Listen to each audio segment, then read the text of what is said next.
ఈరోజు దేవుని మాట 61వ కీర్తన 4వ వచనం.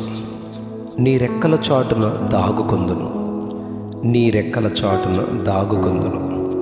యుగ యుగములు నేను నీ గుడారములో నివసించెదను, నీ రెక్కల చాటున దాగుకొందును. ఇశ్రాయేలు 2వ రాజుగానున్న యెషయి కుమారుడైన దావీదు ఈ కీర్తన రాసినట్లు మనం గమనిస్తాం. ఈ 61వ కీర్తనలో దావీదు తన ప్రాణము తల్లడిల్లిన స్థితిలో బూదిగంతముల నుండి మొరపెట్టుచున్నానని చెబుతారు. 4వ వచనంలో శత్రువులు ఎదురుగా ఉన్నట్లు తన పక్షమున బలమైన కోటగా ఆయన తనకున్నట్లు చెబుతారు. అసలు ప్రాణము తల్లడిల్లిన స్థితి శత్రువులను గూర్చి రాజైన దావీదు 22వ కీర్తనలో చాలా వేదనతో తన పైనున్న ఒత్తిడిని గూర్చి మాట్లాడతారు. 22వ అధ్యాయం 22వ కీర్తన 11వ వచనంలో తనకు శ్రమ వచ్చి ఉన్నది, సహాయము చేయువాడెవడునూ లేడు అని చెబుతారు. 12వ వచనంలో వృషభములు, బాషాను దేశపు బలమైన వృషభములు నన్ను ఆవరించి ఉన్నవి. 22వ అధ్యాయం 22వ కీర్తన 13వ వచనంలో చీల్చే గర్జించే సింహాల్లా వారు నోరు తెరుస్తున్నారు. 22వ కీర్తన 16వ వచనంలో కుక్కలు నన్ను చుట్టుకొని ఉన్నాయి, దుర్మార్గులు గుంపు కూడి ఉన్నారు అని చెబుతారు. 22వ కీర్తన 20వ వచనంలో ఖడ్గము నుండి ప్రాణాన్ని, కుక్కల బలము నుండి ప్రాణాన్ని తప్పించమని దేవునిని కోరుతారు దావీదు. 21వ వచనంలో సింహపు నోట నుండి, గురుపోతు కొమ్మల నుండి నన్ను రక్షింపమని కోరుతున్నారు. ఈ భయంకరమైన శత్రువులు ప్రాణము తల్లడిల్ల చేసే పరిస్థితుల మధ్య ఎక్కడ తనకు విశ్రాంతి కలుగుతుందో చాలా స్పష్టంగా దావీదు తెలియజేస్తూ ఉన్నారు.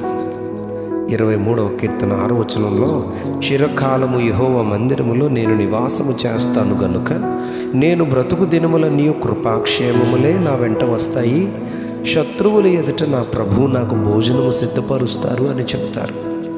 రూతు గ్రంథం 2వ అధ్యాయం 12వ వచనంలో నయోమి వెనుక బెత్లెహేము రొట్టెల ఇల్లు అనబడిన ప్రాంతానికి వచ్చిన రూతును గూర్చి ఆమెతో గొప్ప భూస్వామిగానున్న బోయజు ఇలా మాట్లాడతారు. ఇశ్రాయేలీయుల దేవుడైన యెహోవా రెక్కల క్రింద సురక్షితముగా ఉండడానికి నీవు వచ్చావు, ఆయన నీకు సంపూర్ణమైన బహుమానం ఇచ్చునని దీవిస్తారు అన్నట్లే దీవించబడింది. 57వ కీర్తన 1వ వచనంలో ఈ ఆపదలు తొలగిపో వరకు నీ రెక్కల నీడను జొచ్చి ఉంటాను, నన్ను కరుణించు దేవా, నన్ను కరుణించు అని ప్రార్థిస్తారు దావీదు.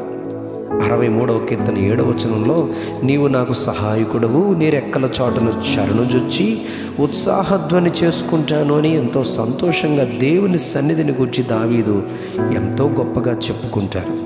91వ కీర్తన 1వ వచనంలో మహోన్నతుని చాటును నివసించువాడే, సర్వశక్తుని నీడను విశ్రమించువాడు, వారిని ఆయన తన రెక్కలతో కప్పుతారు, ఆయన రెక్కల క్రింద వారికి ఆశ్రయము అని కలుగుతుంది అని చెబుతారు.